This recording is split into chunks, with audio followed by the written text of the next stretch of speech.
A transmissão começa em breve. Por favor, aguarde.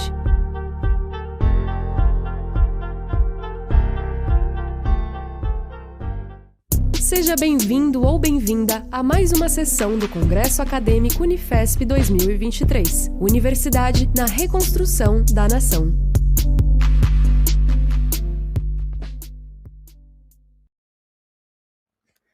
Bom dia a todas as pessoas virtualmente presentes nesta mesa, cujo tema é Cotas nas Universidades Públicas, um caminho para a superação do conservadorismo obscurantista.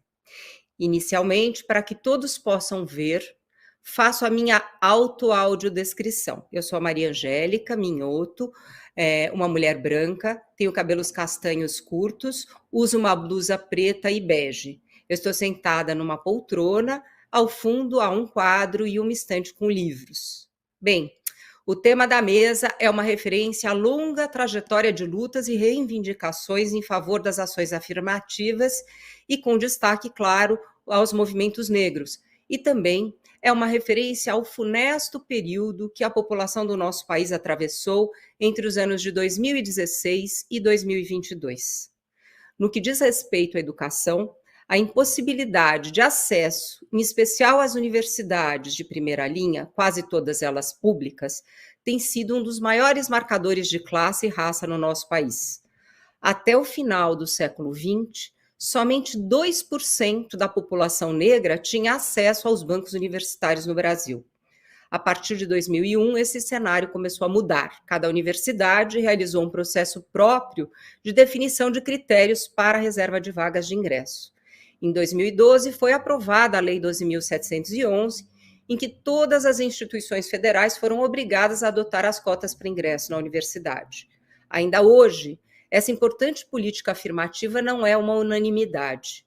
Muitos a questionam, alguns porque desconhecem o processo de desigualdade baseado no racismo estrutural, do qual a população negra é a principal vítima, e outros por manifestarem o racismo de forma concreta, revelando incômodo por terem pessoas negras compartilhando os mesmos espaços sociais.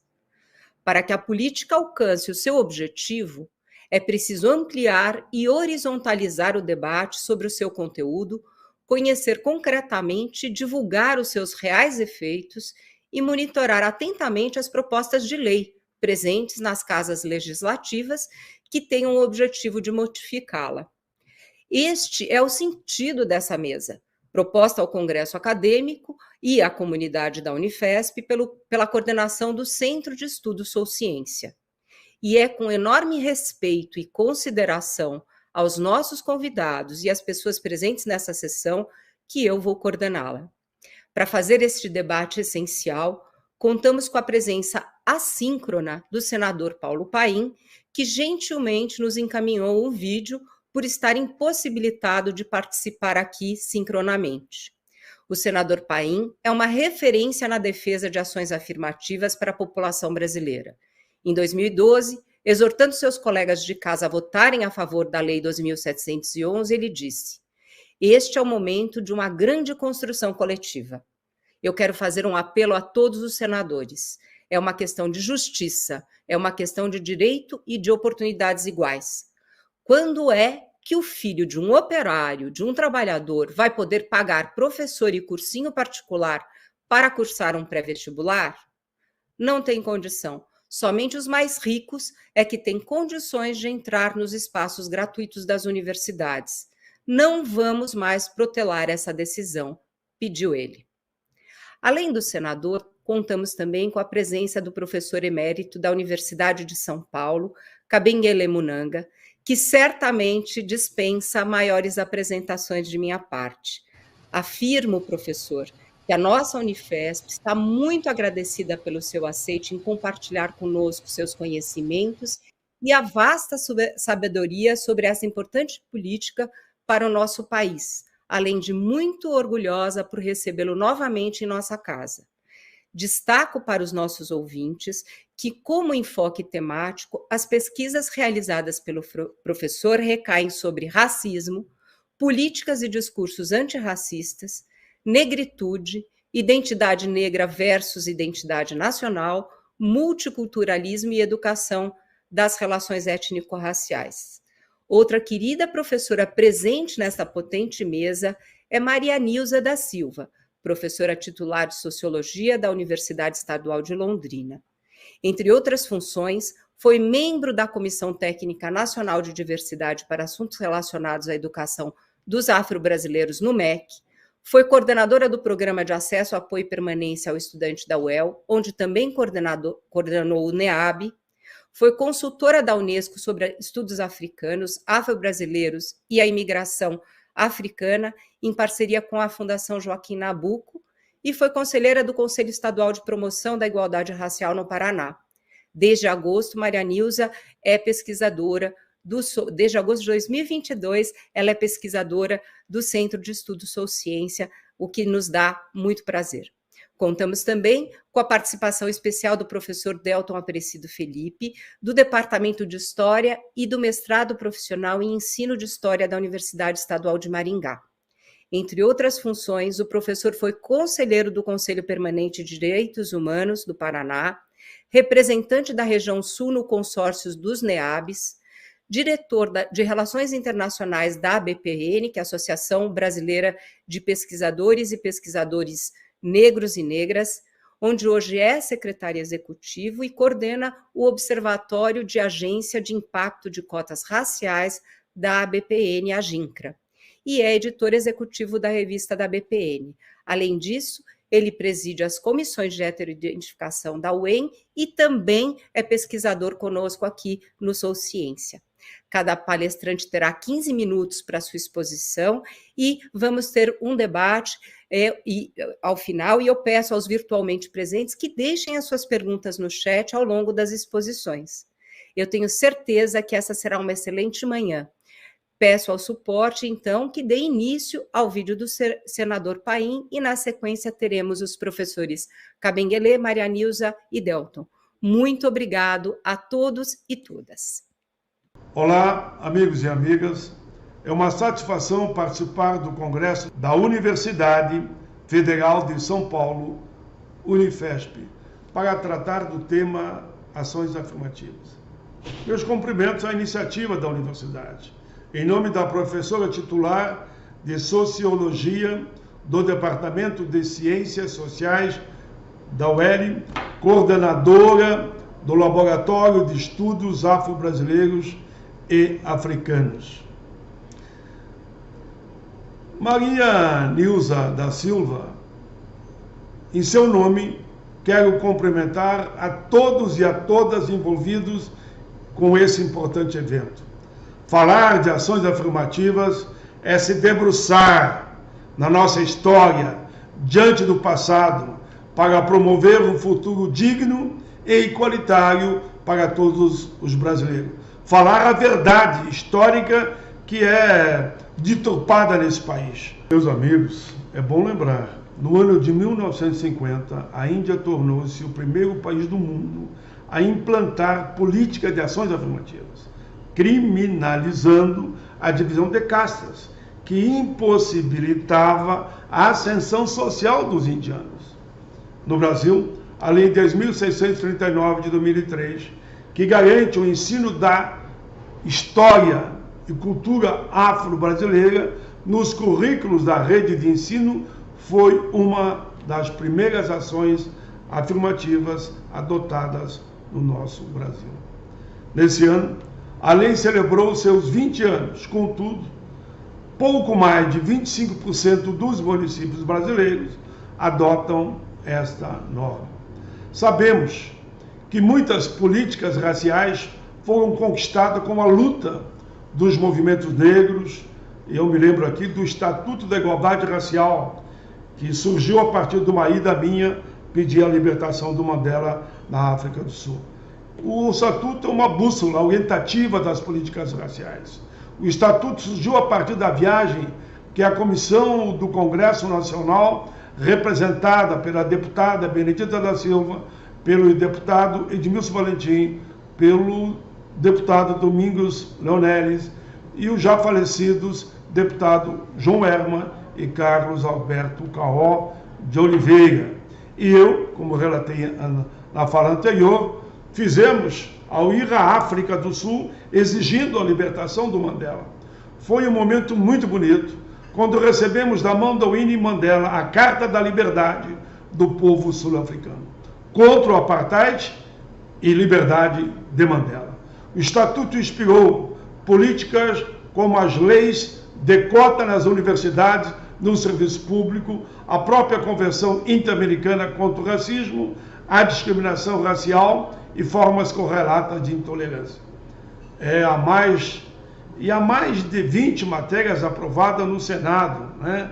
Por exemplo, a abordagem dos agentes de segurança pública e privada, o reconhecimento do Cais do Valongo como patrimônio da humanidade e o simbólico feriado que já aprovamos, fui relator aqui no Senado, do dia 20 de novembro, dia de Zumbi e da Consciência Negra.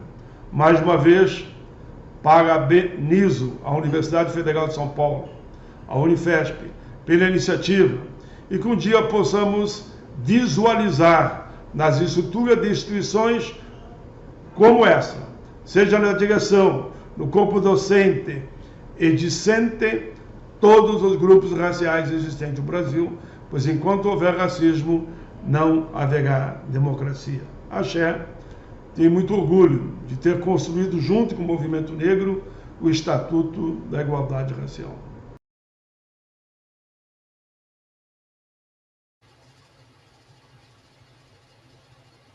Agora passaremos, então, a palavra ao professor Kabengele. Muito obrigada. Bom, estão me ouvindo?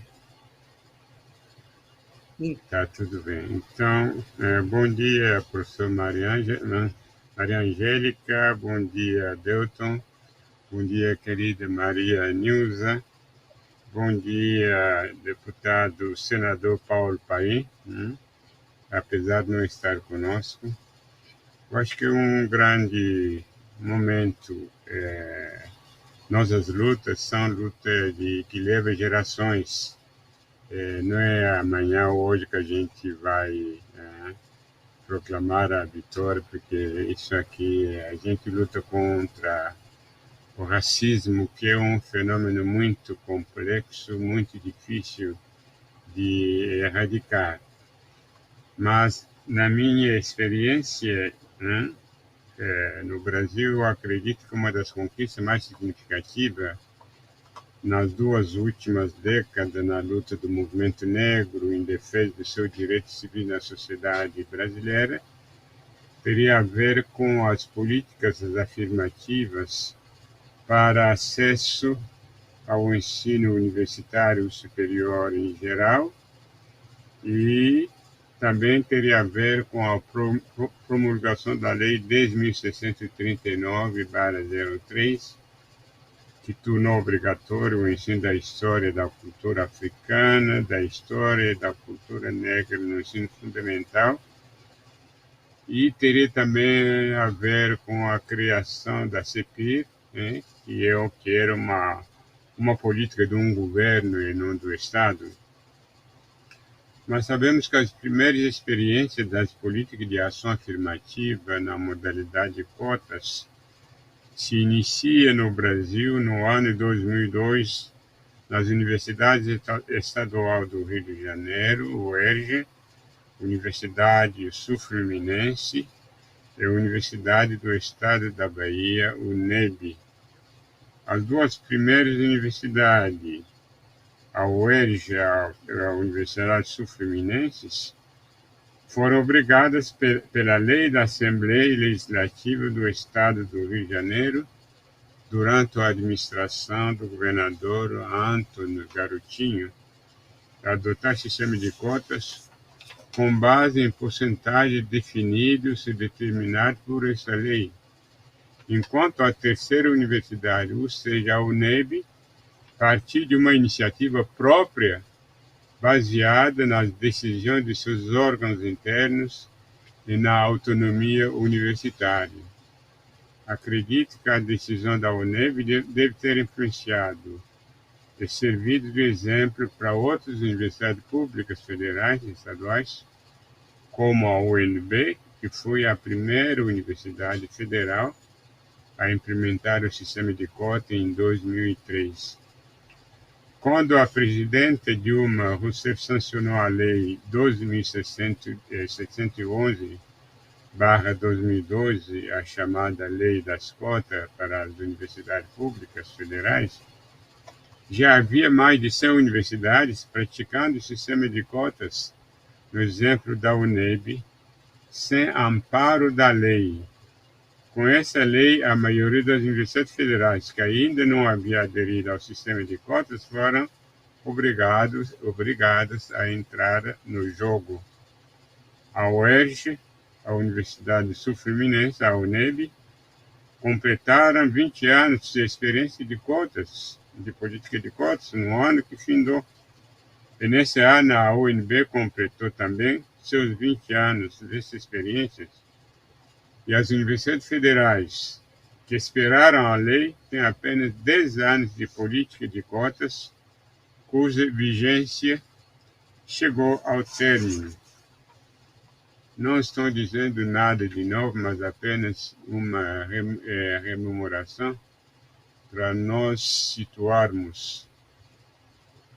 Se a experiência de políticas afirmativas na modalidade de cota tem no máximo apenas 20 anos, as reivindicações para o ingresso do negro na educação escolar, de modo geral, são anteriores e faz parte das lutas para a inclusão dos negros na sociedade e no mercado de trabalho, desde a abolição da escravatura. Lembrar-se que desde sua criação nos anos 30 do século passado, a Frente Negra Brasileira chegou até a criar suas próprias escolas de alfabetização diante do abandono do Estado brasileiro com a educação da população negra. Eles pensavam que a educação ofereceria um caminho do combate ao racismo, pois um negro bem formado no padrão cultural dos brancos teria o mesmo comportamento que os brancos e, em consequência, receberia um tratamento igual e sem preconceitos. Embora tivessem consciência da importância da educação como instrumento para a inclusão no mercado de trabalho e em todos os setores da vida nacional, eles tinham uma proposta de educação assimilacionista que não considerava as diferenças culturais como matéria-prima em defesa de sua identidade coletiva negra. Mas essa visão assimilacionista da cultura branca logo vai desaparecer na história do movimento negro, como a gente vai perceber no quilombismo de Abdias Nascimento, com a criação do Teatro Experimental do Negro, na produção intelectual de Lélia Gonzalez, Beatriz Nascimento, Clóvis Moura e de todas as gerações do movimento negro contemporâneas, onde se encontra todas as pessoas, presente e futura. Essa reivindicação foi formulada formalmente sem usar a expressão política de ação afirmativa na Convenção Nacional do Movimento Negro realizada em 1945 e 46 no Rio de Janeiro. Dessa convenção resultou um documento intitulado Manifesto à Nação Brasileira, redigido por Abdias Nascimento e Alberto Guerreiro Ramos, ambos, respectivamente, artista política e intelectual. Nas reivindicações contidas no manifesto, falava-se de trabalhar para a valorização do negro brasileiro em todos os setores social, cultural, educacional, político, econômico e artísticos. Lutar para que, enquanto não for tornado gratuito o ensino em todos os graus, seja admitido o brasileiro negro como pensionista do Estado em todos os estabelecimentos particulares e oficiais de ensino secundário e superior do país, inclusive nos estabelecimentos militares. O que o Manifesto à Nação Brasileira propunha era uma ação afirmativa sem usar a palavra que ainda não existia em nosso vocabulário e que se fundamentava no princípio da reparação dos danos causados pelo racismo da República Brasileira, a qual havia decretado a igualdade formal, sem oferecer nenhuma política concreta que ajudasse a superar as desigualdades fundantes da condição sofrida pelo negro como cidadão livre depois de 1889. A expressão ação afirmativa foi textualmente pronunciada pela primeira vez no Brasil na ocasião da Marcha Zumbi dos Palmares contra o racismo, pela cidadania e a vida, que reuniu em Brasília cerca de 50 mil manifestantes em 20 de novembro de 1995, data do tricentenário da morte de Zumbi dos Palmares. O manifesto entregue pelas lideranças negras ao então presidente da República, Fernando Henrique Cardoso, além de diagnósticos sobre questões tais como racismo, escola e divisão racial do trabalho, saúde e violência racial, uma proposta de programa de superação do racismo e da desigualdade racial. Nesse programa, o manifesto apresentava propostas relacionadas com a democratização da informação, mercado de trabalho, educação, cultura e comunicação, violência, religião e terra.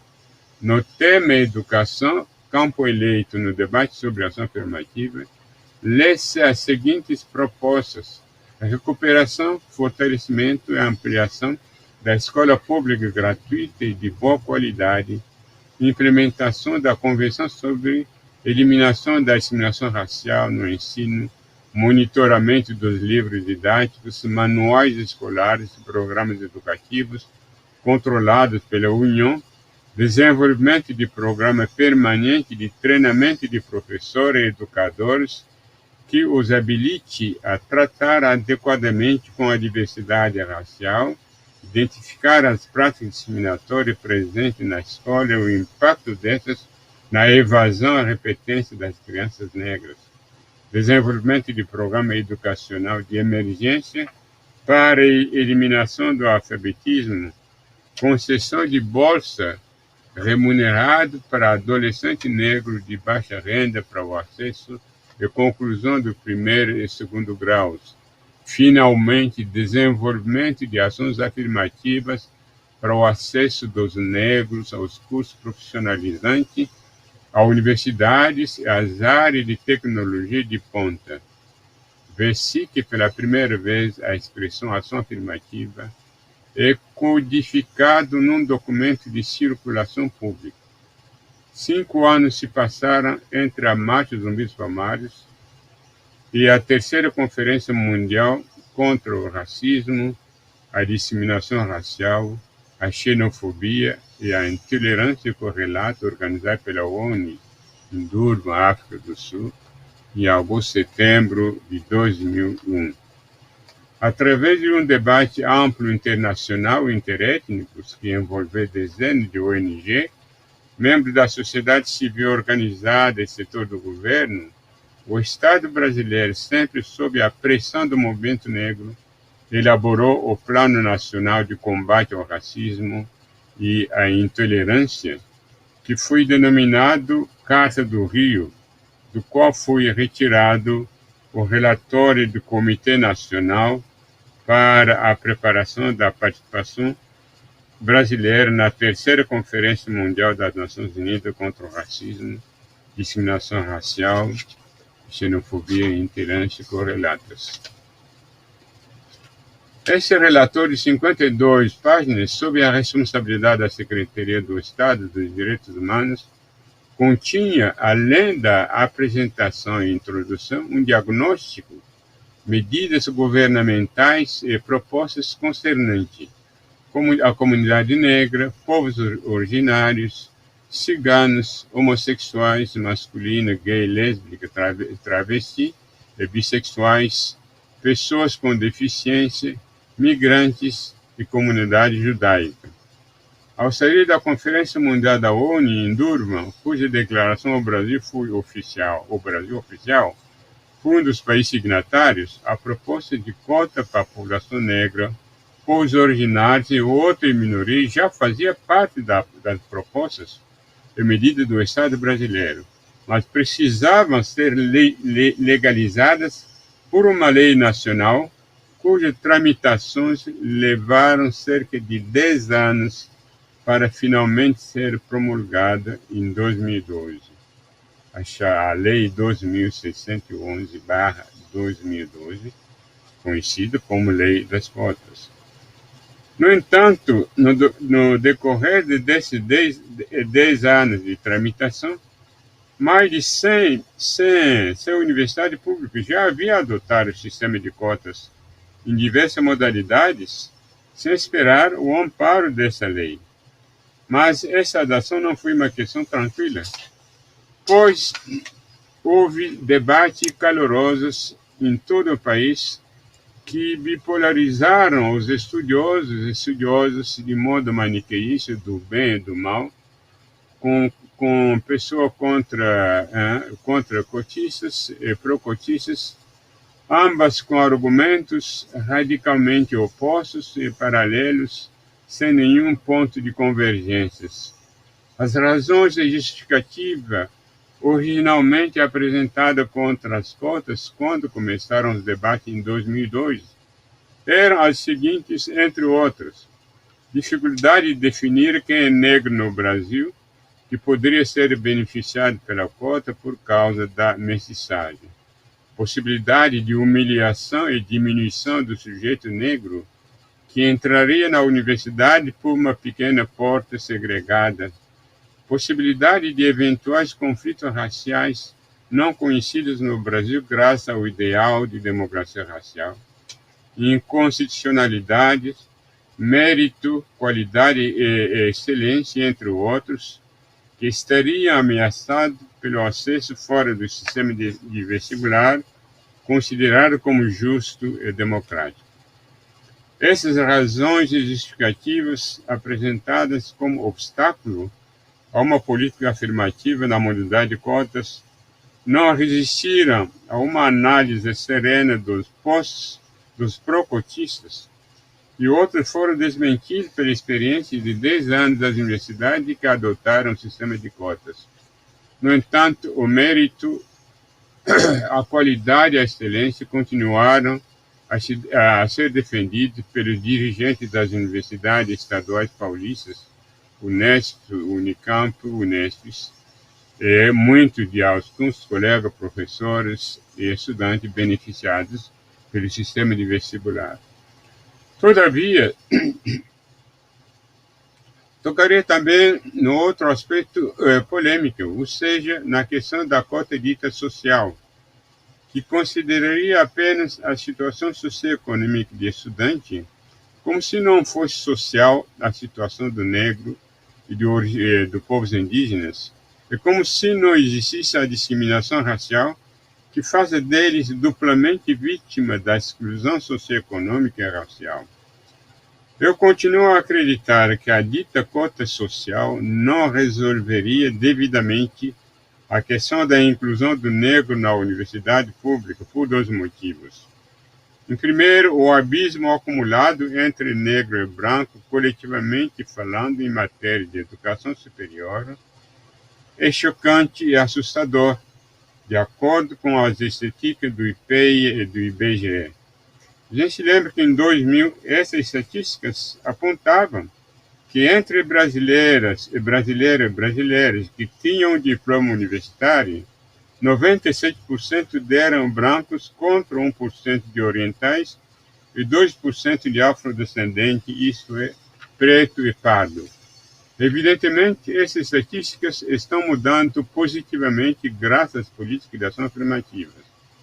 Novas estatísticas indicam que o número de estudantes negros nas universidades públicas representaria hoje cerca de 12% da população estudantil brasileira, o que é muito significativo, embora insuficiente para erradicar o abismo entre 47% de branco e 56% de negro.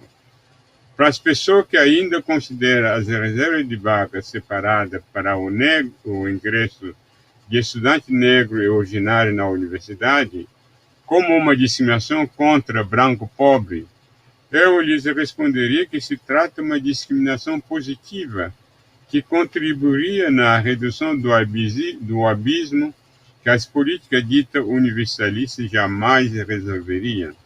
Prova disso, as universidades que adotaram a cota receberam e formaram em apenas 10 a 20 anos mais estudantes negros e indígenas do que durante todos os anos de sua existência anterior às cotas. O segundo motivo que me leva a defender as reservas das cotas separadas para negros tem a ver com os riscos de probabilidade matemáticas.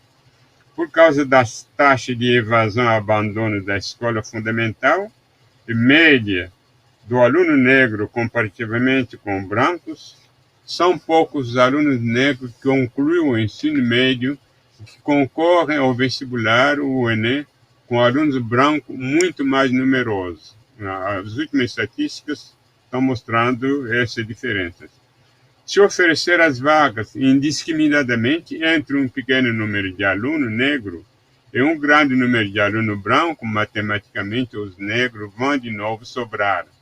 É por isso, no meu entender, que se defende uma divisão proporcional de porcentagem de acordo com a representação demográfica de cada segmento étnico-racial da população de cada estado na União. As desigualdades em matéria de educação superior e universitária entre branco e negro têm seus fundamentos no racismo, que é um grande problema na história da humanidade. Apesar dessa história ser conhecida e suas manifestações e as manifestações do racismo terem sido cientificamente analisadas e explicadas, o racismo como ideologia sobrevive ainda e suas práticas continuam a fazer vítimas em vários países do mundo, independentemente dos progressos da ciência e tecnologia. Por que não se encontrou até hoje soluções e receita definitiva para erradicar totalmente o racismo no mundo contemporâneo? Pergunta interessante. Evidentemente que as paixões e as crenças contribuíam nessa resistência do racismo, mas a explicação fundamental estaria no fato de que o racismo faz parte da estrutura da sociedade, e enquanto essa estrutura permanecer intacta, fica difícil, se não impossível, destruir o racismo nela alojado. Qual é essa estrutura? Certamente a estrutura de uma sociedade capitalista. Hoje, o uso do termo racismo no Brasil, graças aos livros e pensamento visível de Almeida e Denis de Oliveiras, é sempre acompanhado do adjetivo estrutural. Com toda a razão, o racismo é estrutural, não apenas no Brasil, mas em todos os países que o praticam ou o praticaram, da mesma maneira que o sexismo, o machismo, o classismo, o homofobismo, misoginismo e todas as formas de fobismo são estruturais. Dizer estrutural significa que está alojado na estrutura da sociedade. Ora, entre os conceitos-chave das ciências sociais, o conceito de estrutura, além de polissêmico, é sem dúvida um dos mais obscuros. Afinal, o que é estrutura? E de que estrutura estamos falando? Estrutura social, política, econômica, mental ou psicológica? Estrutura de uma sociedade capitalista, de uma sociedade socialista, ou outros? Dessa dificuldade de delimitar esse conceito vem a necessidade, a importância de contextualização. Então, quando nós falamos de estrutura, devemos sempre contextualizar. Certamente estamos vivendo numa sociedade capitalista. E o racismo que nos vitimiza tem a ver com a estrutura dessa sociedade. Aqui, a análise da sociologia marxista nos coloca a questão de saber se será possível erradicar o racismo sem modificar a estrutura capitalista que o manipula na política de dividir para dominar. A história mostra que todos os países do mundo ocidental que lançaram mão das teorias racialistas para legitimar a dominação e a exploração dos outros povos não brancos são todos capitalistas e imperialistas. Os argumentos contra a abolição da escravatura em todos os países da América que foram beneficiados pelo tráfico humano dos africanos e todas as formas de racismo que se desenvolveram depois da abolição se apoiaram nas teorias racialistas. No entanto, a África do Sul continua sendo um país capitalista, apesar do fim do regime do apartheid. O racismo nesse país não morreu totalmente, acredito eu, mas a luta contra ele tomou rumos diferentes pelo fato de a estrutura política estar sob o domínio da maioria da população que era vítima do racismo, uma situação diferente da nossa e dos Estados Unidos. Mas a estrutura econômica não parece ter mudado, pois está ainda nas mãos da minoria brancas. Podemos enxergar a estrutura de uma casa ou de um prédio, mas a estrutura de que falamos passa por uma lógica abstrata que não enxergamos.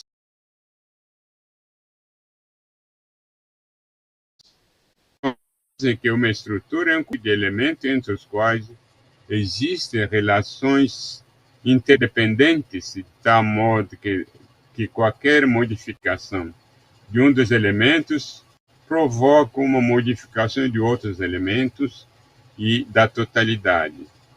Será que uma estratégia de luta como as leis antirracistas, que mal funciona no Brasil, ou quase não funciona, a educação antirracista e as políticas de ação afirmativa seriam capazes de transformar a estrutura da sociedade capitalista que fundamenta o nosso racismo? Pergunta importante, mas difícil de responder, pois estamos apenas entrando no túnel do tempo. Mas é o que nós temos concretamente como ferramenta de luta para a inclusão. Políticas afirmativas, leis que funcionam e educação antirracista. A eleição de um presidente negro, de alguns senadores e deputados negros e negras nos Estados Unidos, e a redução do abismo em matéria de educação entre a população branca e negra, e a formação de uma classe média e de uma pequena burguesia negra naquele país, não derrotou o racismo. Mas, numa sociedade capitalista, são conquistas de luta de gerações que não devemos minimizar, embora não signifique o fim do racismo. Eu não vejo outro caminho para mudar essa estrutura capitalista que abriga o racismo, a não ser uma revolução que substituiria essa estrutura por uma outra estrutura, o modelo de sociedade igualitária, o que me parece uma bela utopia com a qual podemos continuar a sonhar. Enquanto isso, eu só vejo 3 caminhos clássicos possíveis: as leis que funcionam, uma educação antirracista pluricultural e as políticas de ação afirmativas. Quanto tempo ainda tem, professor? Alô? Pronto. Alô? Aqui, professor. Está me ouvindo, Já professor? esgotou meu tempo? Sim, se você estava me ouvindo? Estamos ouvindo, sim, professor. Está excelente. O senhor pode continuar Estamos lhe ouvindo com muita atenção e já temos alguns comentários, professor. Pode finalizar com tranquilidade. Tá, já vou finalizar. Sabemos que o conceito de ação afirmativa foi cunhado nos Estados Unidos nos anos 60, mas muitos ignoram que esse modelo de reserva de vagas, com porcentagens representativas previamente estipuladas, não veio dos Estados Unidos, mas sim da Índia. Com efeito, a Índia se tornou independente da Grã-Bretanha em 1947.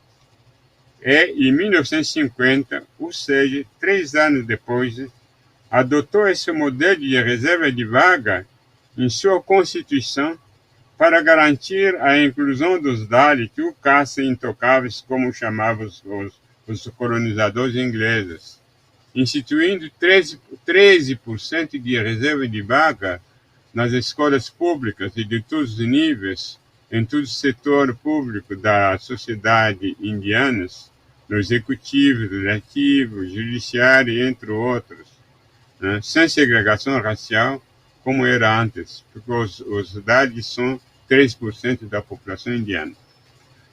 Os dirigentes e políticos indianos se deram conta de que o simples fato de declarar como ilegal o sistema de caças não tinha força para erradicar uma forte disseminação e segregação com raízes profundas, ancoradas numa religião milenar baseada nos princípios de pureza e impureza de sangue, que os especialistas consideram como uma forma de racismo. No Brasil, tem gente que pensa que 10 anos são suficientes, como se fosse possível erradicar milagrosamente, em apenas 10 a 20 anos, um abismo acumulado de 400 anos em matéria de educação entre brancos e não brancos. Na hipótese que o novo Congresso derruba a Lei 12.611, a Lei das Cotas nas universidades federais, acho que isso não vai impedir a manutenção nessas universidades das políticas de ação afirmativa nos limites de sua autonomia acadêmica, a menos que tiver uma nova lei que as impediria de continuar. A questão é saber se todos terão a vontade política de lutar para isso. O Supremo Tribunal Federal, por um voto unânime em 2011, deixou claro que a UNB, que foi a primeira universidade federal a implementar o sistema de cota para o ingresso de estudante negro ou indígena, não cometeu nenhuma inconstitucionalidade, como estava sendo acusado pelos anticotistas. Nos últimos 5 anos, mais ou menos, algumas universidades começaram a discutir a questão de reserva de vaga para o ingresso de estudante negro originário em seus programas de pós-graduação. Outros já estão com esse projeto institucionalizados em pleno funcionamento, no exemplo da UNB, da Universidade Federal de Goiás, entre outros. Outros ainda estão em debate.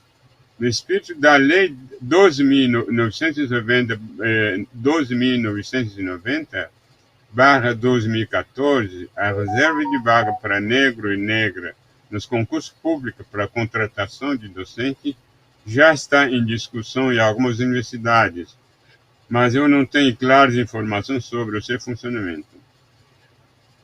Outorga do título de notório saber aos intelectuais não acadêmicos, autodidáticos, principalmente negros e indígenas, é uma outra forma de ação afirmativa que começa a crescer em algumas universidades públicas, no exemplo da UNB, da Universidade Federal de Minas Gerais, onde esses sábios já estão dando aulas nos programas de graduação de algumas disciplinas no projeto batizado Encontro dos Saberes. Penso que um inventário crítico se faz necessário, mesmo naquelas universidades que têm a vontade política de resistir, para saber, entre outros, quantos estudantes negros originários e brancos da escola pública receberem durante o tempo de duração das políticas afirmativas em seus seios. Em que área esses estudantes entraram significativamente? Em que áreas não entraram significativamente e por que motivos? Quais os desafios e dificuldades que tiveram para a manutenção desses estudantes e que avaliação fazem sobre seus rendimentos acadêmicos comparativamente aos estudantes não cotistas. Com base nos resultados desses inventários, com base nos resultados desse inventário crítico, esse adversário poderia rever suas condutas e resenhar novos rumos para aperfeiçoar os resultados do seu sistema. Trata-se realmente de uma questão muito complexa, que a análise ou a explicação de uma única pessoa, como o meu caso, jamais poderá esgotar. Eu acho que vários meses, né, que faz parte desse encontro, mostra que é uma questão de grande complexidade, que uma única análise, uma visão de um único estudioso, um único estudioso, não é capaz de... Então, para aqui, consciente das minhas limitações, eu agradeço o convite. Muito obrigada, professor. Excelente sua recuperação histórica e a colocação de várias questões importantes nessa mesa. Eu imediatamente, para não ocupar o tempo, passo a palavra à professora Maria Nilza, a quem novamente eu agradeço. É um prazer estar contigo aqui nessa mesa hoje. Bem, bom dia a todos, todas e todos. É bem difícil falar depois do professor Kabengele Munanga, né? Mas a gente vai, que é o nosso grande mestre, né? Eu gostaria de começar fazendo a minha audiodescrição. Eu sou uma mulher preta, né?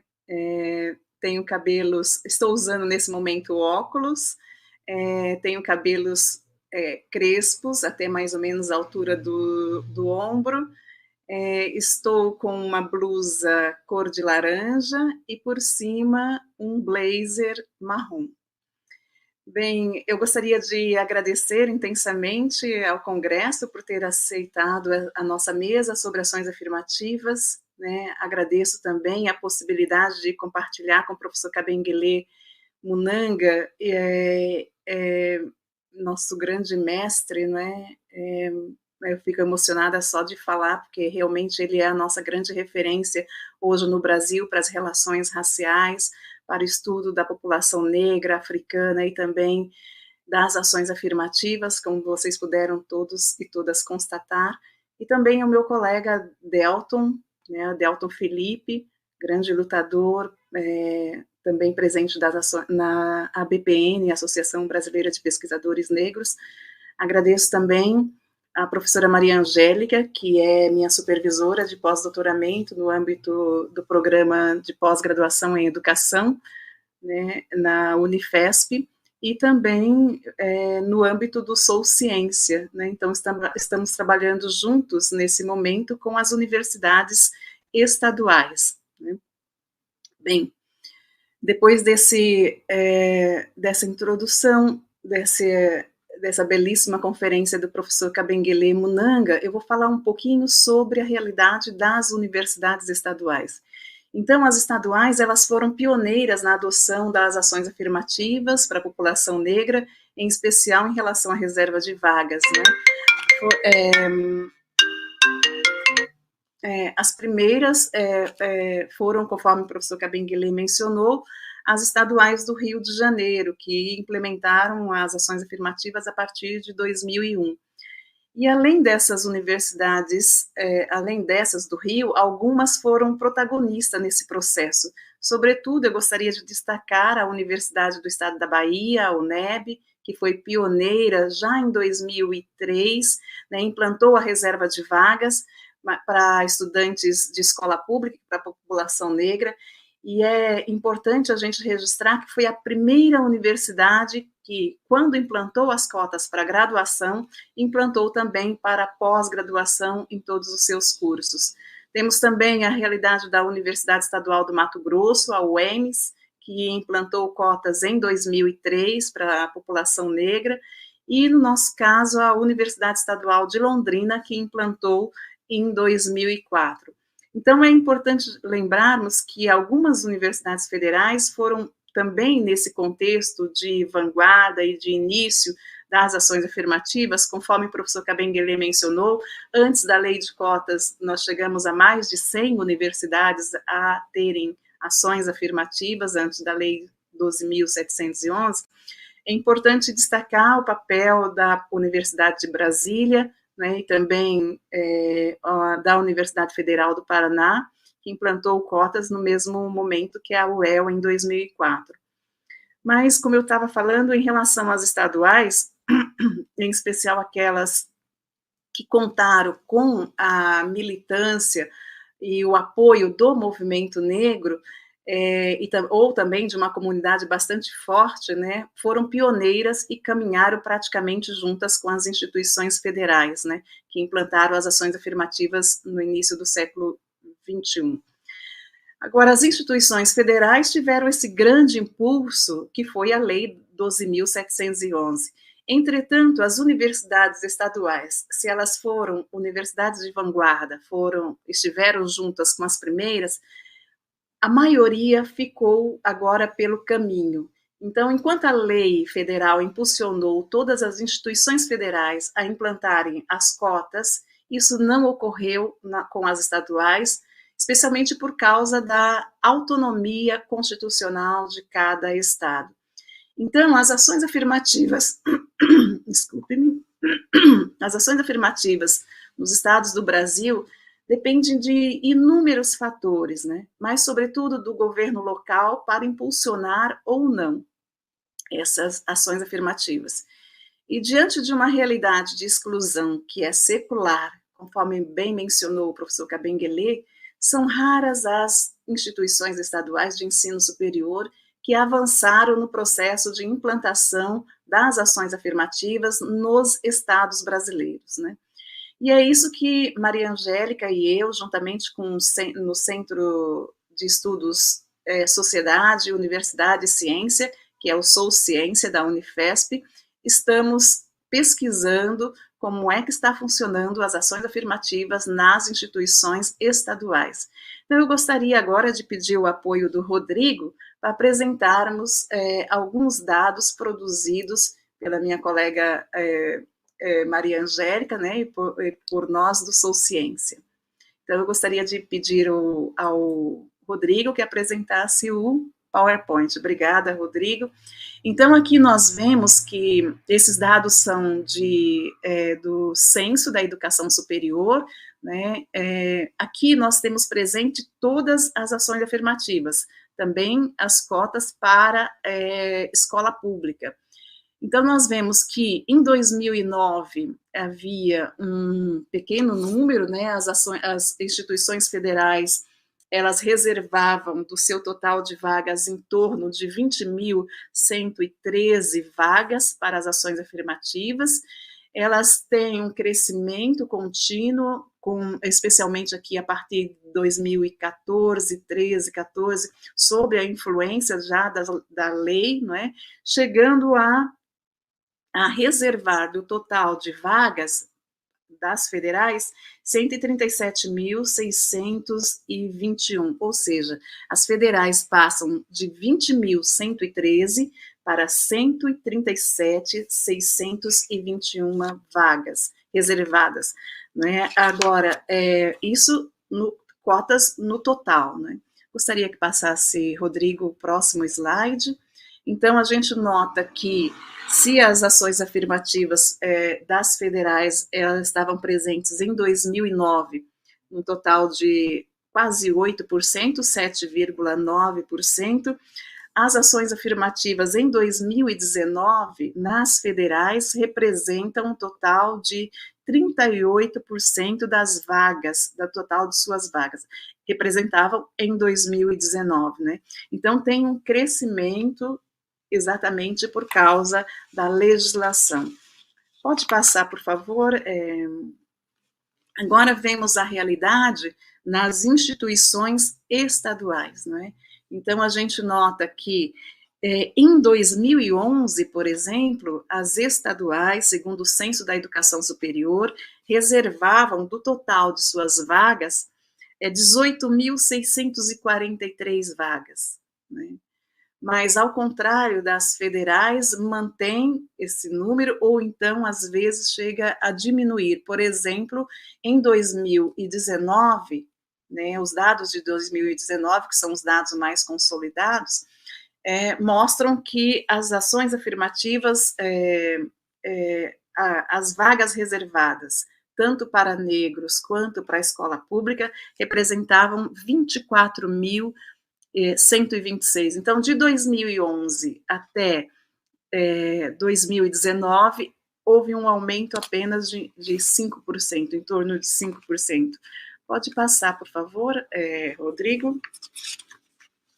Então, a gente vê que, enquanto as federais, por exemplo, em 2011, elas reservavam 10,4%, 10% de suas vagas para as ações afirmativas, mas lembrando que eram para escola pública e para negros, e uma parte dessas para negros, ou seja, subcotas, não é?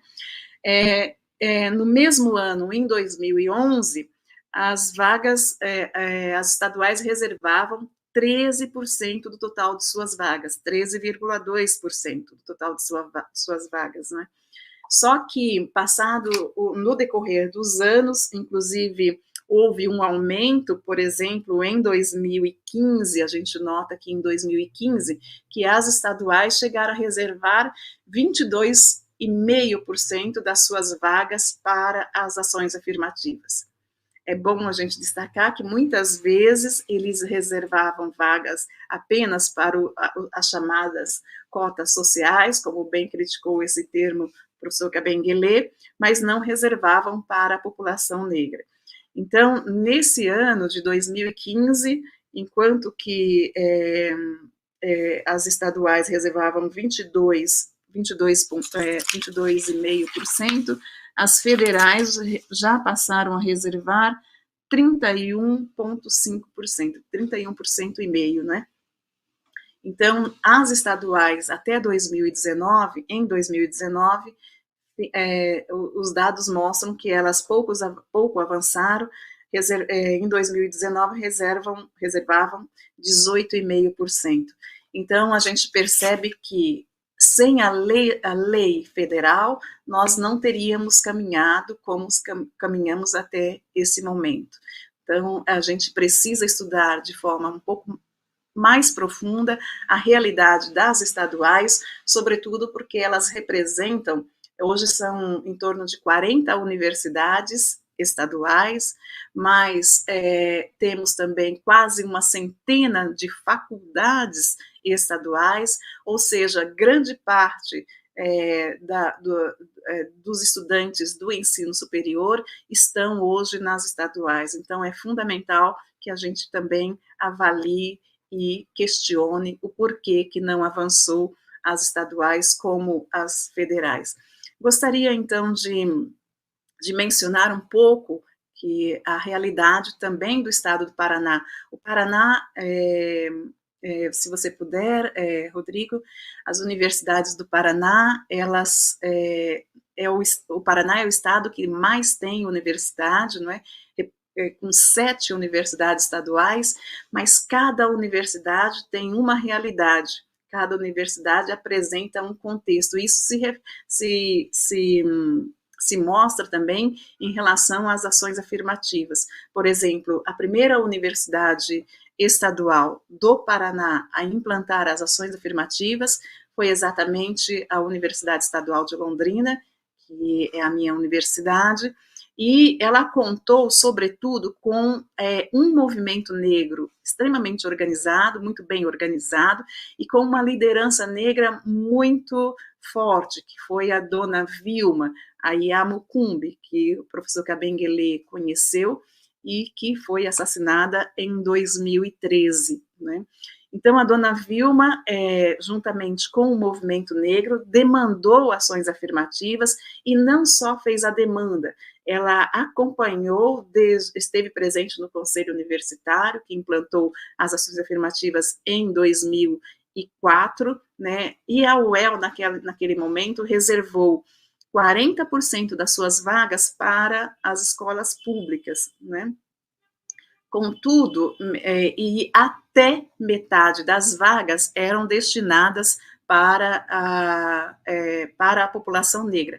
Só que essa palavrinha até, na verdade, escondia uma pegadinha, que mesmo nós que participamos do processo de implementação, de luta pelas ações afirmativas na UEL, e depois de implementação, estivemos no Conselho Universitário, acompanhando o Conselho Universitário, nós não notamos que eles colocaram uma pegada, ou seja, esse até significava proporção, ou seja, dependeria do número de inscritos de negros e negras no vestibular para ter, no máximo, 20% das vagas. Então, o que acontecia na UEL? Na UEL, nos cursos menos concorridos, sobretudo os cursos de licenciatura, nós chegávamos a ter quase 20% da população de cotas para negros. Entretanto, nos cursos mais concorridos, por exemplo, de medicina, que nós tínhamos 80 vagas, não passava de 3, 4% de vagas, ou seja, 2 vagas por ano, exatamente porque dependia do número de inscritos. Então, de 2005, quando percebemos essa pegadinha, até 2011, nós escrevemos, lutamos juntamente com os estudantes que formaram coletivos, juntamente com o movimento negro, para derrubarmos essa questão da proporcionalidade.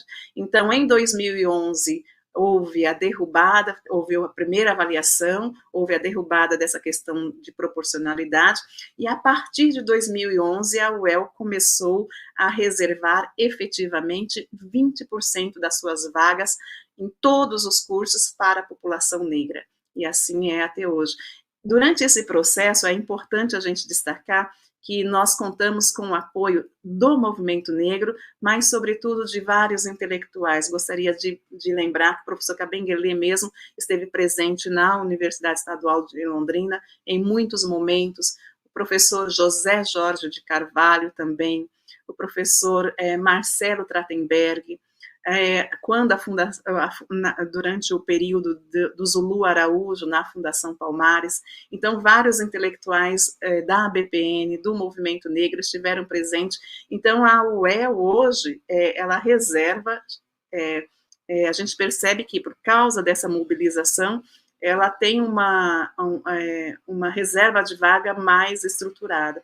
Por exemplo, hoje, ela reserva 50% das suas vagas para a escola pública, sendo 20% para negros, para a escola pública, 20% para negros de escola pública, e na última avaliação que realizamos em 2017, foram implementadas as cotas independente do percurso, pois, como a gente tem mencionado, o que nós temos hoje na maioria das universidades são subcotas, né? E o movimento negro, conforme o professor Kabengele bem mencionou, a luta secular do movimento negro, da população negra, nós demandamos sempre cotas, ações afirmativas para a população negra, porque independente do rendimento, independente,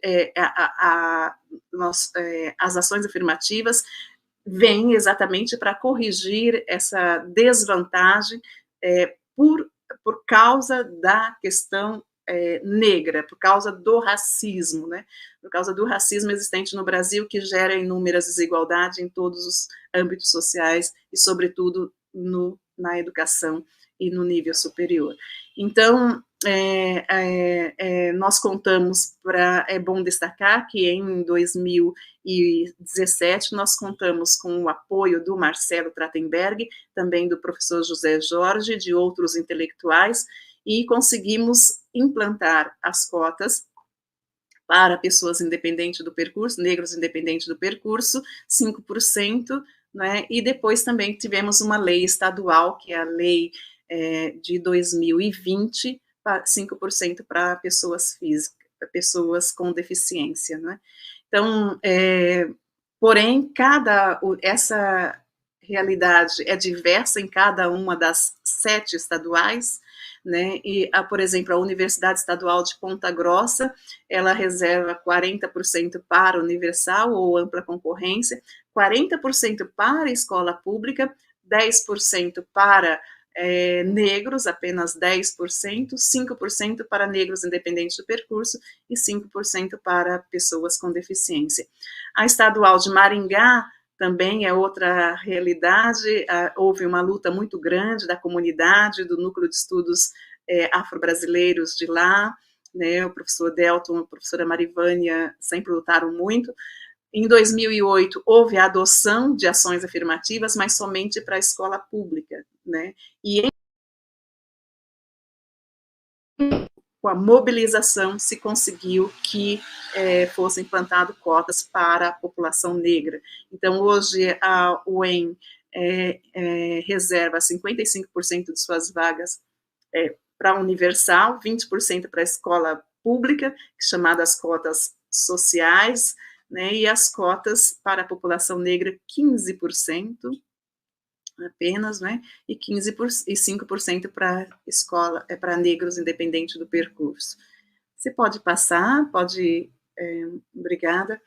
Então, em relação à Universidade Norte do Paraná, também reservas, a Universidade Norte do Paraná tem uma história interessante, que a UEL foi chamada, especialmente o NEAB, o LEAFRO, e várias pessoas, vários professores, foram chamados para ajudar no processo de implementação das ações afirmativas da Universidade Estadual do Norte do Paraná e também da Universidade Estadual do Paraná, que é a Unespar, a UEMP e a Unespar, né? Então, hoje, a UEMP reserva 20% de cotas para a escola pública, 20% de cotas para negros e 5% para pessoas com deficiência, totalizando 45% de suas vagas são reservadas para ações afirmativas.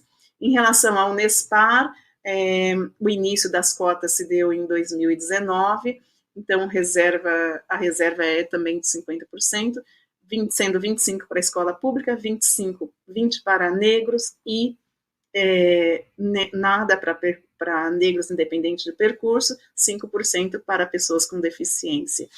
Agora, a Universidade do Oeste do Paraná, né, a UniOeste, implementou as ações afirmativas apenas em 2022 por causa de uma ação da Defensoria Pública do Estado que demandou que implantasse as ações afirmativas. Havia cotas para a escola pública, mas não para negros, né?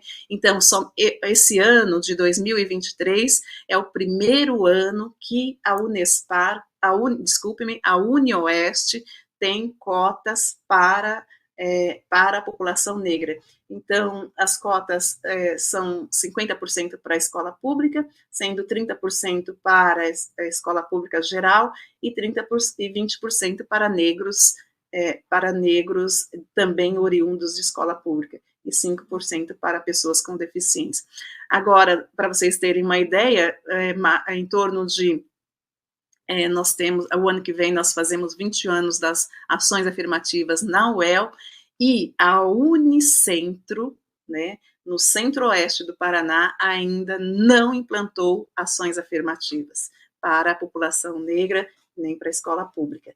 Então, assim como a Defensoria Pública intimou a UniOeste, também fez o mesmo com a Unicentro, não é? Só que a Unicentro respondeu que implantará cotas para a população negra no ano de 2024 e apenas 5% para a escola pública. Então, a gente ainda não tem notícia de que isso tenha mudado, mas eu sei que no início desse ano, a Defensoria Pública estava questionando esses 5% em 2024 de reserva de vagas para a população negra. Não há nenhuma justificativa para isso, visto que o Paraná tem mais de 30% de população negra, né? Então, a gente vê que o racismo continua extremamente forte, os desafios continuam muito forte. Nós temos os problemas da permanência, não é, em todas as universidades, mas, sobretudo, temos ainda muitas universidades e faculdades que não têm as ações afirmativas para a população negra. Então, era essa a minha contribuição, da Maria Angélica. Gostaria de agradecer muito pela oportunidade.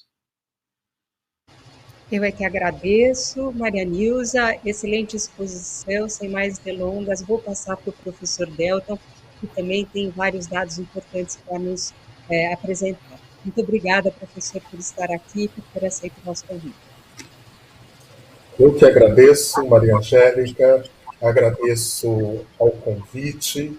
É uma honra, né? Confesso para você que eu estou extremamente emocionado de compor essa mesa, é uma mesa realmente potente, e agora há pouco estava mandando uma mensagem para um querido amigo de graduação e dizendo que ontem parecia que eu estava lendo os escritos do Candeguele no decorrer da minha formação, e hoje estou aqui com ele nessa mesa, o que me faz extremamente feliz, né? Confesso, professor, toda a reverência e gratidão por fazer parte da minha formação, não só enquanto um pesquisador, um intelectual, mas também como essa pessoa que me orienta também na minha jornada pelo movimento, né?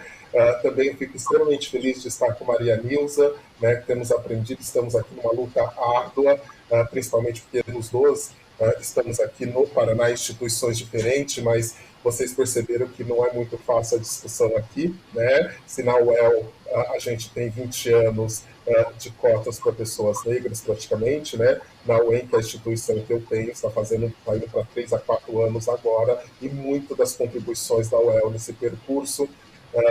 Gratidão também ao senador Paim, que não está entre nós, realmente, né, ou virtualmente nesse momento, mas mandou o seu vídeo, e a gente sabe da importância dele no Congresso para a construção de políticas públicas e para fomentar determinados debates. E não poderia agradecer, né, dos idealizadores desse painel, principalmente o Sou Ciência, que tem sido um parceiro, né, significativo na mobilização das discussões desses temas, tanto no âmbito da universidade, como no âmbito de outras esferas, né? Dito isso, sem delongas, né, eu também queria, né, agradecer a todos e todas. Não estaria aqui também sem a minha formação e atuação junto à Associação Brasileira de Pesquisadores e Pesquisadoras Negros e Negras, em que tenho o prazer de estar na diretoria, mas, além disso, também tenho coordenado o Observatório e a Agência de Impacto de Cotas Raciais. E digo isso porque, né, esse observatório da BPN, ele tem uma das preocupações, que é pensar como a gente pode incidir sobre esse debate das cotas, principalmente das cotas raciais na sociedade. E quando eu estou falando na sociedade, eu estou falando no público em geral, mas também a gente está falando desse debate que perpassa o ambiente político, e aqui eu estou pensando principalmente no Congresso Nacional. Dito isso, digo isso porque, né, nós sabemos que nós tivemos, principalmente o ano passado, né, e o ano retrasado, 2022 e 2023, um intenso debate em torno da Lei 12.711, que já foi citada aqui, né, que ganhou o título aí de Lei de Cotas, que foi aprovada em 2012 e tem, na verdade, uma previsão de avaliação 10 anos, que deveria ter acontecido em agosto de 2022, e ainda não aconteceu. E esse ainda não aconteceu, não tem nenhum pesar nisso, até porque a gente tinha um contexto jurídico-político, principalmente no Congresso Nacional, e talvez ainda tenhamos, muito desfavorável a essas políticas, e daqui um pouco eu explico por quê. Para além disso, nós também temos uma outra lei, que é a Lei 12.990, que completará 10 anos o ano que vem, né? E essa lei, sim, existe uma previsão de término dela em 9/6/2024. né? Estou dizendo tudo isso por quê? Porque esse é um tema e é um tema que tem incidido na mídia de uma forte potência, mas também tem incidido no Congresso Nacional. E aí eu queria dizer para vocês que eu vou partir de um pressuposto, né? Tanto a fala da Maria Nilza como a fala do professor Candeguira, tanto a fala da professora Maria Nilza como a fala do professor Munanga, assim como a fala do senador Paim, a gente percebe que elas estão atravessadas por uma ideia. Que ideia é essa?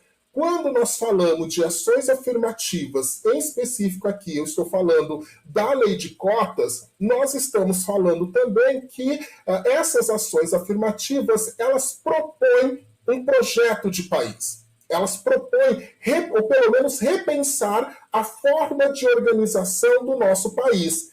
E aí, né, num evento que se propõe discutir universidade, ou reconstrução da nação, a gente precisa lembrar que as ações afirmativas, e eu gosto de afirmar em especial a lei de cotas no seu critério racial, ele propõe repensarmos que país, como a nossa nação se formou e que país nós queremos, né? E ao dizer isso, eu estou dizendo que essa discussão ela está diretamente envolvida, envolve diversos setores sociais. E aí, pensando nesses diversos setores sociais, uma das preocupações que nós, enquanto a BPN tivemos, e não só a BPN, mas vários parceiros e parceiras, e nesse quesito vou aqui chamar o Sou Ciência, lembrando que a BPN é uma dessas instituições também que faz parte do Sou Ciência, nós estamos muito preocupados, ou pelo menos interessados, em saber como o Congresso Nacional, tanto a Câmara dos Deputados como o Senado, tem discutido a chamada lei de cotas, né? Principalmente quando se trata, no caso especificamente da BPN, o nosso interesse era saber como, quando se trata da questão racial, como o Congresso Nacional tem discutido isso. E eu estou dizendo isso para vocês porque, ao dizer isso para vocês, eu anuncio qual é a minha preocupação aqui, né? Se a preocupação, o professor Munanga fez esse histórico, e a professora Maria Nilza foi falar da lei no âmbito estadual, e aí lembrando que no âmbito estadual essas leis, ou essas cotas foram implementadas a partir de leis estaduais ou da autonomia de determinadas universidades, a gente tem que lembrar que apesar da gente ter instituições, tanto no âmbito federal como no âmbito estadual, adotando cotas e utilizando, por exemplo, o critério racial como uma forma de seleção de alunos e alunas, né, nas suas instituições desde 2002, nós sabemos que houve uma potencialização, principalmente no âmbito federal, a partir da Lei 12.711, que foi aprovado em agosto de 2012, né? E aí, como existe um dispositivo no artigo 6 dessa lei, dizendo que ela deveria passar por um processo de avaliação 10 anos após a sua implementação, existe uma previsão de avaliação, como eu disse no começo, dessa lei que deveria ter ocorrido em agosto de 2022, né? A grande questão é que a gente sabe que, para além dessa previsão de avaliação dessa lei, e aí lembrando que para a gente avaliar o impacto de uma lei como a 12.711, e aí cabe aqui ressaltar algo que já apareceu na fala do professor Munanga e na fala da professora Nilza, lembrando que na 12.711, a lei de cotas, né? Aliás, o critério racial, ele entra como que a gente chama de subcotas, né? E aí o José Jorge de Carvalho, da UNB, vai nos dizer isso e vai debater isso, ou seja, o critério racial está submetido à trajetória escolar e à renda, né? Como vocês perceberam, algumas estaduais, no caso que a professora Maria Nilza apresentou aqui no Paraná, de certa forma tem também adotado uma política, um percentual de cotas de critério racial que não está submetido à renda. Mas, de qualquer forma, a minha intenção aqui é demonstrar, é discutir qual é o contexto jurídico-político no nosso Congresso Nacional em torno da Lei 12.711. Ou seja, nós estávamos muito preocupados com a avaliação, mas nós também sabíamos, né, até porque essas notícias nos chegavam semanalmente, trabalhando aí no campo do Advox, principalmente trabalhando nisso que eu acho que a universidade também precisa fazer, que é apresentar materiais, reflexões e dados para a construção de políticas públicas. E aí eu sempre vou lembrar, né, daquilo que a Lélia Gonzalez disse, né? A Lélia Gonzalez disse, e aí, antes de falar da Lélia Gonzalez, eu lembrei de um fator extremamente importante, e na tentativa de iniciar logo eu esqueci de fazer algo que é extremamente fundamental, que é a minha audiodescrição. Peço perdão a todos e todas que estão nos ouvindo e nos assistindo. Meu nome é Delton, eu sou um homem negro de pele escura, cabelo cortado baixinho, uso óculos, né? Tenho um cavanhaque que já está embranquecendo, estou no meu escritório, né, que é todo colorido entre laranja, branco, preto, né? E estou utilizando uma blusa azul escura. Peço perdão por ter esquecido de fazer a minha audiodescrição e vou seguir com a minha fala, né? Nesse contexto do Congresso Nacional, nós fomos tentar verificar se existia projetos de lei que buscava alterar a Lei 12.711. E por que isso era importante para a gente? Né? Porque a gente sabia que não só existia um contexto de avaliação da Lei 12.711, e aí lembrando que eu estou aqui tratando que se a Lei 12.711 é uma lei de cotas e dentro dela nós temos o critério racial, escola pública e pessoas com deficiência, eu estou dizendo que essa lei de cotas ela está propondo um projeto de país que reconhece as mazelas, as discriminações e as segregações históricas, né? E eu não estou falando isso só por mim, eu estou falando isso, inclusive, por autores e autoras que já vêm discutindo isso, inclusive intelectuais negros. É só vocês retomarem, por exemplo, o discurso da Lélia Gonzalez na Constituinte de 1987, quando ela diz que é necessário construir leis que estabeleçam reparações, né? Era necessário que o Brasil construísse um projeto de democracia que considerasse a questão do negro e questionasse o que ela chama, naquele discurso do chamado teatro da democracia racial, né? Essa ideia de que todos somos iguais, independente de, né? Tudo isso para dizer o seguinte, né?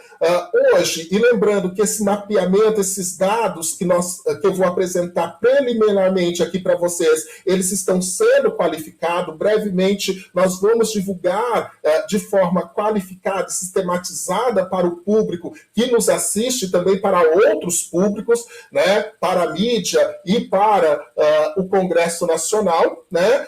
Mas só quando nós formos fazer um mapeamento dos projetos de lei que visavam algum tipo de mudança na Lei 12.711, nós percebemos que só nas candidaturas entre 2019 a 2023, né, que é a candidatura, né, a legislatura que acabou de terminar aí na Câmara dos Deputados, nós temos por volta de 77 projetos que propõem alguma mudança na Lei 12.711, né? Desses 77 projetos que propõem alguma mudança na Lei 12.711, nós temos 59 que são propostos na Câmara dos Deputados e 18 que foram propostos e estão em andamento no Senado. E aí você pode me perguntar, tá, professor Delton, quem propõe esses projetos? Né? Esses projetos, eles são propostos basicamente por deputados e senadores de diversas matizes políticas. Né? E aí nós temos senadores que estão aliados à esquerda, né? À centro-esquerda, à centro, à direita e alguns que nós sabemos que estão expressados ideias de extrema direita.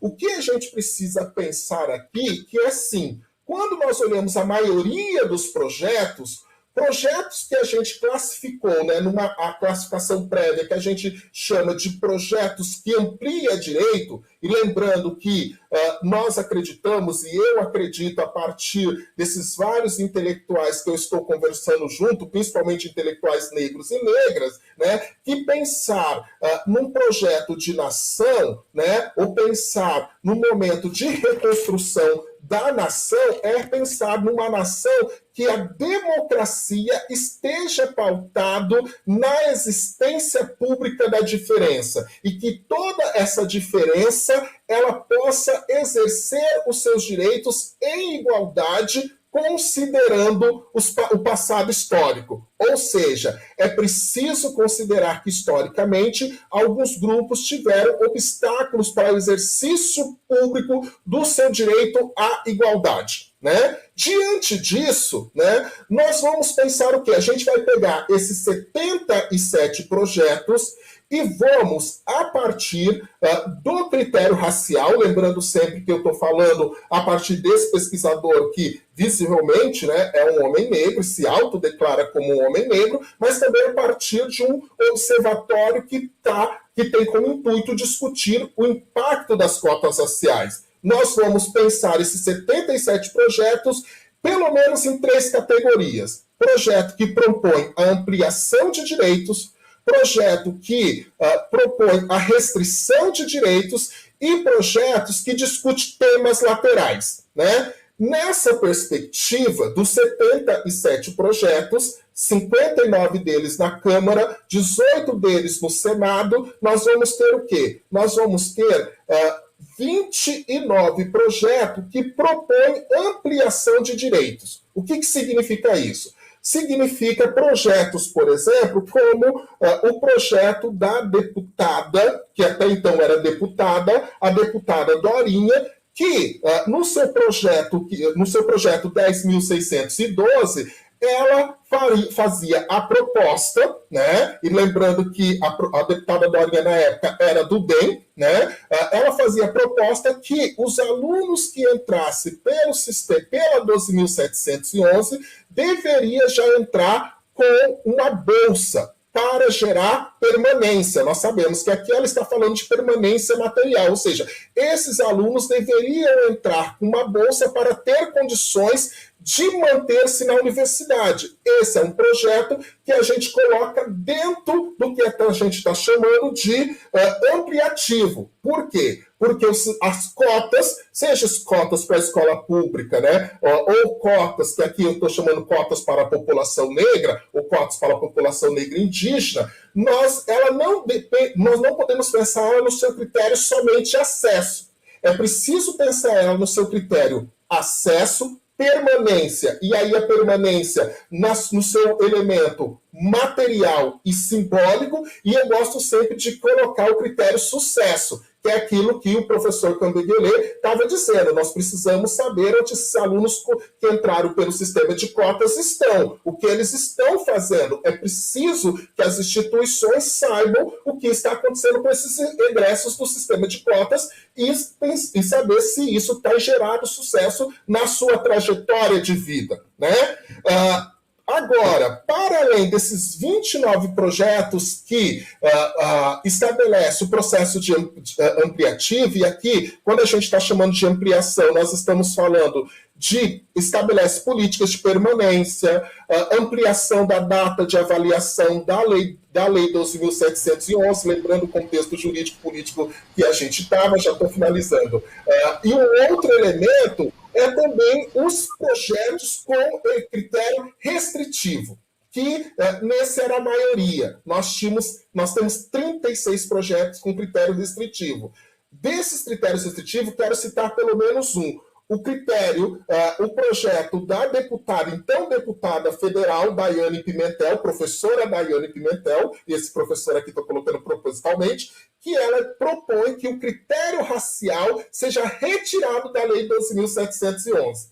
Ou seja, ela não necessariamente fala contra a Lei 12.711, mas o critério racial. Lembrando que a professora Daiane Pimentel é do União da Bahia, né? Nós temos projetos também que visa a retirada, né, a vedação da Comissão de Heteroidentificação, né? Muitos projetos, em especial de parlamentares do PL e do Novo, propondo a retirada do critério étnico, a vedação da Comissão de Heteroidentificação, lembrando que a comissão, e aqui tem a ver com uma defesa que nós da BPN, e eu particularmente faço muito, que a Comissão de Heteroidentificação é fundamental para a gente garantir que o sujeito de direito ocupe a vaga e que essa vaga não seja ocupada de forma indevida, né? De qualquer forma, né, nós temos outros projetos que ele pode ser ampliativo ou restritivo, dependendo como ele for manejado.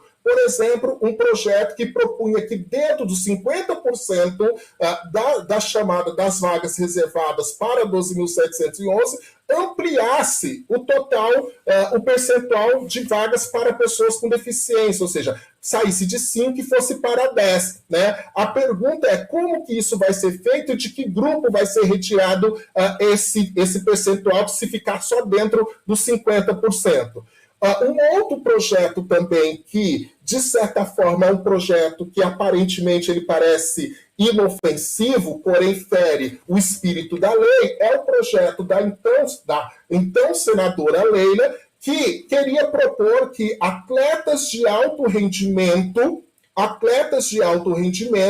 também fosse contemplado pela Lei 12.711, ou seja, tivesse reserva de vagas para atletas de alto rendimento. Lembrando que nós estamos aqui pensando que a Lei 12.711, ela está dentro do direito de minoria, e o direito de minoria implica em saber a trajetória histórica desse pessoal. Para fechar, né, um dos elementos, eu queria chamar a atenção para um projeto que eu gosto muito, né, ou pelo menos 2 projetos, que eles estabelecem que precisa-se construir políticas de permanência simbólica para os alunos cotistas, principalmente no caso dos alunos cotistas negros. E o que esses um senador e 2 deputados fazem? Eles dizem que a Lei 12.711 precisa elaborar estratégias de permanência para alunos negros e negras nas instituições, e uma dessas estratégias é a maior entrada de professores, docentes e outros profissionais negros nas instituições. E nesse momento, no corpo do texto, eles dizem que a Lei 12.990, aquela que tem uma previsão de término em 2024, é fundamental a sua continuidade, porque a Lei 12.990 ela se torna uma política de permanência para a Lei 12.711. Eu acho esse raciocínio sensacional. Lembrando aqui, né, que nós estamos, e aí eu faço parte desse GT também, discutindo uma nova proposta, uma nova Lei 12.911, que está para ser brevemente apresentada à sociedade e também para que a gente possa levar ela para o Congresso Nacional para discussão. São muitos dados, né? Lembrando que esses dados, em breve, aí nessa parceria Sou Ciência, Painel Cotas com a BPN, estarão chegando a todos e todos. De qualquer forma, nós sabemos que existe uma luta por um projeto de país no Congresso Nacional e perceber como o Congresso Nacional tem manejado os projetos em torno das leis de cotas, seja a 12.711 ou a 12.990, é essencial para saber como nós vamos nos posicionar e qual vai ser o nosso discurso à sociedade, já que a gente defende uma sociedade democrática, uma sociedade que realmente reconheça que o racismo é um potencializador de desigualdade social. Muito obrigado a todos e todas, e mais uma vez, toda a minha reverência ao professor Cambiguelê, professora Maria Neuza, professora Maria Angélica e ao senador Paim, e agradeço ao pessoal que está fazendo a tradução aqui para a gente, todos os técnicos. Gratidão. Professor Delton, excelente. Aliás, todas as exposições foram extremamente elogiadas no nosso chat. Como podemos perceber, é impossível falar desse assunto com pouco tempo. Então, eu já deixo aqui o convite a todos os presentes nessa mesa para que voltem a fazer essa importante discussão, né, essa divulgação de todas as questões complexas que estão envolvidas nisso que nós estamos discutindo, o enfrentamento de uma sociedade que é estruturalmente racista e como é que nós podemos fazer isso dentro do capitalismo. Eu agradeço a todos, acho que foi uma manhã excelente, muito elogioso aqui o chat, várias perguntas que eu passarei a vocês depois, e eu aproveito, então, para encerrar a mesa, para oferecer a nossa pílula cultural aqui do Congresso Acadêmico, que entra na sequência, dando um grande abraço em todos que aqui estiveram presentes e nos nossos palestrantes. Boa tarde a todos.